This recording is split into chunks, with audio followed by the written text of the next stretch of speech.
Mvutano wa kisiasa umeibuka kati ya chama cha United Democratic Alliance UDA na Orange Democratic Movement ODM katika ukanda wa Pwani kuhusiana na kiti cha naibu wa rais kuelekea uchaguzi mkuu wa mwaka 2027. Viongozi wa UDA Pwani wakiongozwa na waziri wa michezo Salim Mvurya wamewataka wenzao wa ODM kukoma kampeni ya kushinikiza uteuzi wa waziri wa madini Ali Hassan Joho kuwa naibu rais kwa uchaguzi wa mwaka ujao. Tutaki jioni hii ndio iwe inakosea heshima Professor Abraham Kithure Kindiki.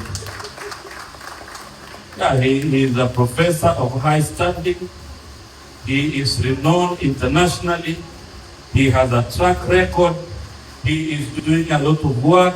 He is supporting the president. He is very loyal. He is very confident, and we are also confident he will deliver and support the president in 2027. Waziri Mvurya alisema Rais Daktari William Ruto ndiye mwenye mamlaka ya kuteua naibu rais kama msaidizi wake mkuu wa kutekeleza ajenda ya serikali na kwamba hawataruhusu naibu rais wa sasa Dr. Kithure Kindiki kudhoofishwa kisiasa. Hatuwezi sisi ndio tunaanza kukosea heshima deputy president who is in office.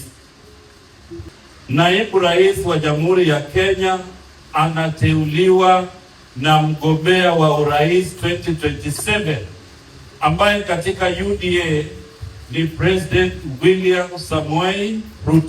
Aidha, viongozi hao walikuwa wakizungumza katika hafla ya iftar katika ukumbi wa Swahili Culture katika kaunti ya Mombasa, wakisema ukanda wa Pwani unaunga mkono kikamilifu uongozi wa Daktari Rais William Ruto, wakidai kuwa serikali yake imeleta maendeleo yanayoonekana katika eneo hili zima la ukanda wa Pwani. Kauli hiyo inajiri baada ya gavana wa kaunti ya Mombasa ambaye pia ni naibu kiongozi wa chama cha ODM Abdulswamad Sharif Nassir kusema kuwa viongozi wa Pwani wataunga mkono na kumshawishi Rais Ruto kumteua waziri Joho kuwa naibu wake katika uchaguzi mkuu wa mwaka 2027. Tunaingia, tunataka kila kitu.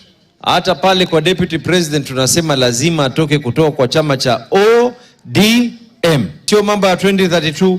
2027 you have the capacity of being the deputy president of the Republic of Kenya. The critical bit of this conversation is to set the foundation that anyone in this country, immaterial of where you come from, kama wewe ni Muislamu, kama wewe sio Muislamu, kama wewe umetoka kwa jamii wengi ama kwa wachache, kama wewe ni mweupe, kama wewe ni mweusi, kama wewe ni uko mrefu, ama ukitaka kuwa rais uwe na nafasi ya kuwa rais katika taifa la Kenya. Ikiwa bado ngoma ya kisiasa inarindima ya mwaka 2027, macho yote sasa yanageuziwa kwa Rais Daktari William Ruto kuangalia ni namna gani atakavyofanya maamuzi ili apate kuungwa mkono katika uchaguzi mkuu wa mwaka 2027. Nikiripotia Al Hajar TV kutoka kaunti ya Mombasa, langu jina ni Mohamed Atib Abdallah.